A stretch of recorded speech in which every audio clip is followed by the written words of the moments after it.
If you've been eyeing a premium Samsung experience without going full flagship, you're going to want to hear this because we got fresh leaks on the Galaxy S25 FE and things are definitely heating up.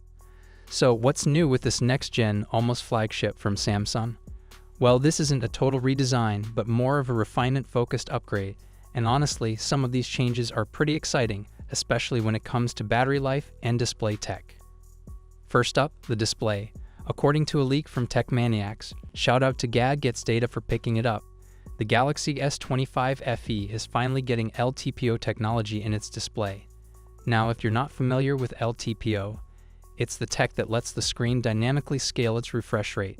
That means the 120 Hz panel could drop all the way down to 1 Hz when you're just looking at a static image. Translation? Way better battery efficiency without sacrificing that buttery smooth display we all love. Speaking of battery life, Samsung seems to be doubling down here. The S25 FE is rumored to get a bigger 4,900 mAh battery, up from 4,700 mAh in the S24 FE. And paired with that new LTPO screen, we could be looking at some seriously improved screen-on times. There's also talk of faster charging, possibly up to 45W via USB-C. That would be a huge step up from the 25W we've seen in the current model. Now let's talk design.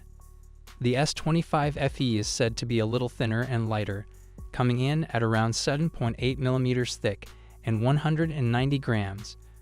For comparison, the S24 FE is about 8mm and 213 grams.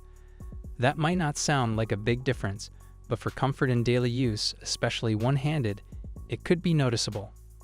Under the hood, Samsung is expected to use the Exynos 2400 chip, not to be confused with the Exynos 2400E in the previous model.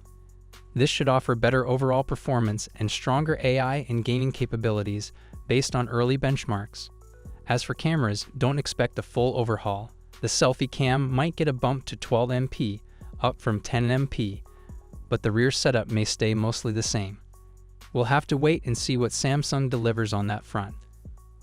And mark your calendars. The Galaxy S25 FE is rumored to launch between September and October, so we're just a couple of months away. All in all, the S25 FE looks like a solid upgrade. A better display, longer battery life, snappier performance, and maybe even faster charging. The big question is, can Samsung price it right to make it the go-to choice for fans wanting that flagship feel without breaking the bank? Let me know what you think in the comments. Would you consider the S25 FE if the price is right? Or are you waiting for the full-blown S26? Drop your thoughts below.